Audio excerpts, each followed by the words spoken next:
রাজধানীর মোহাম্মদপুরে অবৈধভাবে দখল করে নির্মিত আলোচিত সাদিক এগ্রোর স্থাপনা উচ্ছেদ করবে ঢাকা উত্তর সিটি কর্পোরেশন। কিছুক্ষণের মধ্যেই উচ্ছেদ অভিযান শুরুর কথা রয়েছে।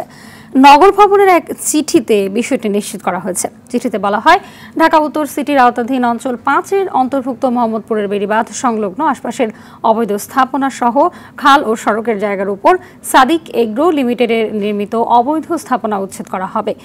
নগদে 500 টাকা বা তার বেশি পেমেন্টে পেতে পারেন ঢাকায় জমিসহ 20 কোটি টাকার পুরস্কার।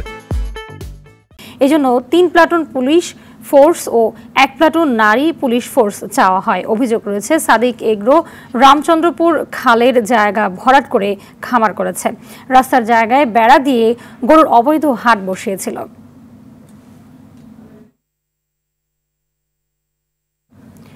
দর্শক, রাজধানীর সাদিক এগ্রোতে রয়েছেন সহকর্মী সাকিবুর রহমান, সরাসরি যুক্ত হচ্ছেন তিনি। সাকিব, জানাবেন যে খামারে দখলে থাকা অবৈধ জায়গা উদ্ধারে অভিযান শুরু হয়েছে কিনা এবং প্রশাসন কি বলছেন এ বিষয়ে। নগদে 500 টাকা বা তার বেশি পেমেন্টে পেতে পারেন ঢাকায় জমিসহ 20 কোটি টাকার পুরস্কার। হাবিবা, আসলে অনেকটা ঢাকঢোল পিটিয়ে কিন্তু এখানে অভিযান পরিচালনা করা হবে। ঢাকা উত্তর সিটি কর্পোরেশন গতকালকে যখন একটি তারা চিঠি ইস্যু করে পুলিশের কাছ থেকে, যখন তারা ফোর্স চায়, তখনই কিন্তু এই বিষয়টি জানাজানি হয়ে যায় এবং আমরা দেখছি যে এইখানকার যে খালের অংশ, যে জায়গাটুকু দখলে ছিল সেই জায়গাটি অনেকটাই ফাঁকা করে নেওয়ার একটি চেষ্টা চলছে। পাশাপাশি যে জায়গাগুলোতে সাদিক এগ্রো গরু ছিল সেই জায়গাও কিন্তু আমরা দেখেছি একটি শেড তারা মোটামুটিভাবে পুরোটাই ফাঁকা করে ফেলেছেন এবং এখন যে রিক্সার গ্যারেজ রয়েছে সেই রিক্সার গ্যারেজের যে সকল রিক্সাগুলো রয়েছে সেগুলো ফাঁকা করার চেষ্টা করছে। আমরা একটু ক্যামেরায় দেখানোর চেষ্টা করছি যে এই যে জায়গাটি দেখছেন এটি কিন্তু খালের অংশ এবং তার ঠিক ডান পাশের অংশ যেটি, সেটি সাদিক এগ্রোর যে অফিস রুম, সেই অফিস রুম করা হয়েছে এবং এইখান থেকে কিন্তু মূলত পানির যে প্রবাহটা সেটি বাধাগ্রস্ত হয়েছে এবং ঠিক আমরা আরেকটু ক্যামেরায় দেখানোর চেষ্টা করব যে পানির যে প্রবাহগুলো এই রাস্তা দিয়ে কিন্তু পানির প্রবাহ আসার কথা ছিল, কিন্তু যেহেতু এই পুরো রাস্তা জুড়েই সাদিক এগ্রোর বিভিন্ন শেড বানানো হয়েছে, অফিস বানানো হয়েছে, সেই জায়গার ফলে কিন্তু খালের যে স্বাভাবিক প্রবাহ সেটি বন্ধ হয়ে গিয়েছে, খালটি দখলে চলে গিয়েছে। এছাড়াও আমরা দেখেছি যে এইখানে কিন্তু এর আগেও একবার অভিযান পরিচালনা করেছিল, তার পরেও কিন্তু ফলপ্রসূ কোনো উদ্যোগ আমরা নিতে দেখিনি এবং বলা হচ্ছে যে এই অভিযানগুলো পরিচালনা করার পরেও কিভাবে তারা কোন শক্তির বলয়ে আসলে এতদিন দখলে ছিল সেটি সবার প্রশ্ন।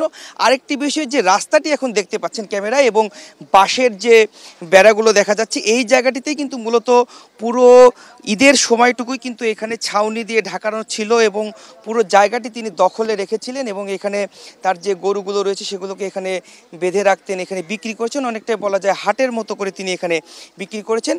পরবর্তীতে যখন এই ঘটনাগুলো আলোচনায় আসে তারপর থেকে কিন্তু ধীরে ধীরে এইখানকার যে সামিয়ানাগুলো রয়েছিল, পুরো রাস্তা জুড়ে সামিয়ানা ছিল, লাইটিং করা ছিল, সেগুলো কিন্তু ধীরে ধীরে তিনি খুলতে শুরু করেন এবং এই যে বাঁশের যে অংশটি আপনারা দেখতে পাচ্ছেন, এই বাঁশের শেডটিতেও কিন্তু গরু এবং মহিষ রাখা ছিল। আমরা দেখছি যে এই শেডটি পুরোটাই ফাঁকা করে ফেলেছেন এবং পাশে আরও 2টি শেড রয়েছে।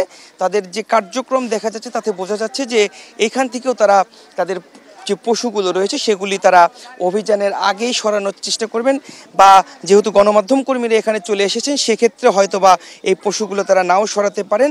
তবে আমরা কর্তৃপক্ষ অর্থাৎ উত্তর সিটি কর্পোরেশনের যারা অভিযান পরিচালনা করবে তাদেরকে এখনও দেখিনি, তবে এখানে আমরা দেখেছি যে পুলিশের ফোর্স ইতিমধ্যে এসেছে এবং সাদিক এগ্রোর যারা তাদেরকেও কিন্তু আমরা দেখিনি, যে একজন শুধুমাত্র ঘোরাঘুরি করছেন এবং যারা বিশেষ করে গরুর রাখাল রয়েছে তারা স্বাভাবিকভাবে প্রতিদিনের যে কার্যক্রম গরুকে খাবার দেওয়া সেই কাজগুলো তারা করছেন। তবে ঊর্ধ্বতন কেউ এখন পর্যন্ত কিন্তু আসেনি। অভিযান শুরু হলে আমরা দর্শকদেরকে আপনার মাধ্যমে জানাতে পারবো কি ধরনের অভিযান পরিচালনা করো, কতটুকু জায়গা উদ্ধার করা হলো। তো এই ছিল আমার কাছে সাদিক এগ্রোর অভিযানের সর্বশেষ। হাবিবা, ধন্যবাদ আপনাকে।